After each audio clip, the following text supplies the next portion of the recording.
मनुष्य की सोच संसार का सबसे गहन या कहो सबसे कठिन भाव। कब क्या होने के पश्चात ये मन क्या सोच बैठेगा, ये कहना असंभव है। और यही सोच कई बार हमारे मन में हीन की भावना ले आती है। हम सदा हमसे ऊपर की श्रेणी के व्यक्तियों को देखते हैं, उनके जीवन का विश्लेषण करते हैं और फिर स्वयं को हीन समझ लेते हैं। इसके पास इतना धन है, इसके पास कितना बल है, और मेरे पास कुछ भी नहीं। मैं कितना हीन व्यक्ति हूं, संसार के लिए मैं कुछ भी नहीं। होता है ना ऐसा, किंतु ऐसा नहीं है। आपके पास भी बहुत कुछ है, पलट के देखिए। किसी भूखे व्यक्ति को केवल एक रोटी मिल जाए तो भले ही दूसरों के लिए वो अन्न का दाना होगा, किंतु उसके लिए वो भोज से कम नहीं है। इसलिए जब भी मन में हीन भावना जागे, अपनों की ओर देखिए, उनकी ओर पलटिए। आपको विश्वास हो जाएगा कि भले ही आप ये मानते हो कि इस संसार के लिए आप कुछ नहीं है, कुछ लोगों के लिए आप संपूर्ण संसार है। तो जो आपका संसार है उसमें प्रसन्न रहना सीखिए। राधे राधे। भूल और मनुष्य, इन दोनों का संबंध कुछ वैसा है जैसा पंख और चिड़िया का, जैसा धारा और नदिया का।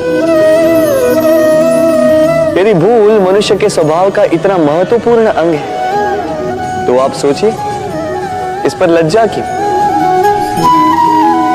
इस पर लज्जा करना ठीक है ही नहीं। वैसे देखा जाए तो भूल हमें स्वयं को और श्रेष्ठ बनाने का अवसर देती है, पहले से अच्छा प्रदर्शन करने की प्रेरणा देती है। अब कदाचित आप में से कुछ इस बात से सहमत नहीं हो, क्योंकि बहुतों की दृष्टि में भूल दोष को जन्म देती है, दोष अपराध को, और अपराध के लिए क्षमा नहीं, दंड मिलना चाहिए।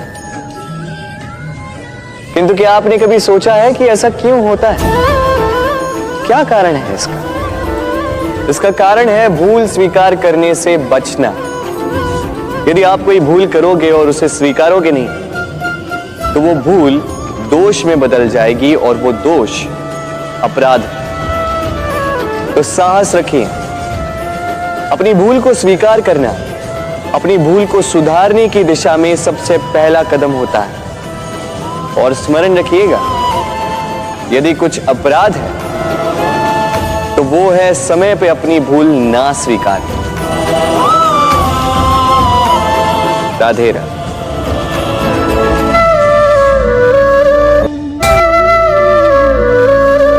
कितना सुंदर पुस्तक है, सुंदर आवरण है, सजाए हुए पृष्ठ,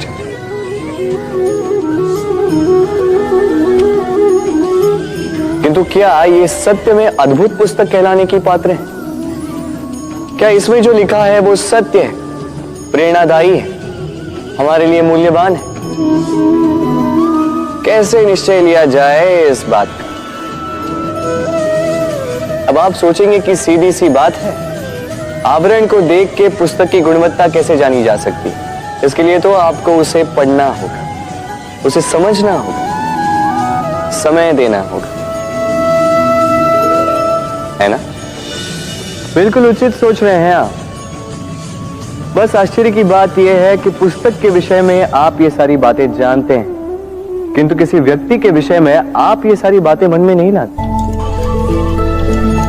व्यक्ति का मूल्यांकन भी उसके वस्त्रों से, उसके शारीरिक रूप से या उसकी सुंदरता से नहीं किया जा सकता। उसके लिए आपको उस व्यक्ति को पढ़ना होगा, उसे समझना होगा, उसे समय देना होगा। पर हम क्या करते हैं? पहनावे, रंग, सुंदरता को देखकर आकर्षित हो जाते हैं, उसे प्रेम समझ बैठते हैं, और आए दिन कोई ना कोई ये कहते सुनाई देता है कि उसकी प्रेम कहानी सफल नहीं हो पाई, उसे छल मिला।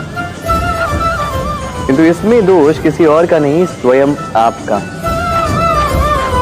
आपने उस व्यक्ति को समय नहीं दिया, आपने उस व्यक्ति के विचार नहीं परखे, प्रेम 2 क्षण में बनने वाला पकवान नहीं है। इसका स्वाद चखने के लिए आपको जीवन भर का समय देना पड़ेगा। तो समय दीजिए, एक दूसरे के रूप से नहीं, आत्मा से जुड़ी। निश्चित ही मन प्रसन्नता से कह उठेगा,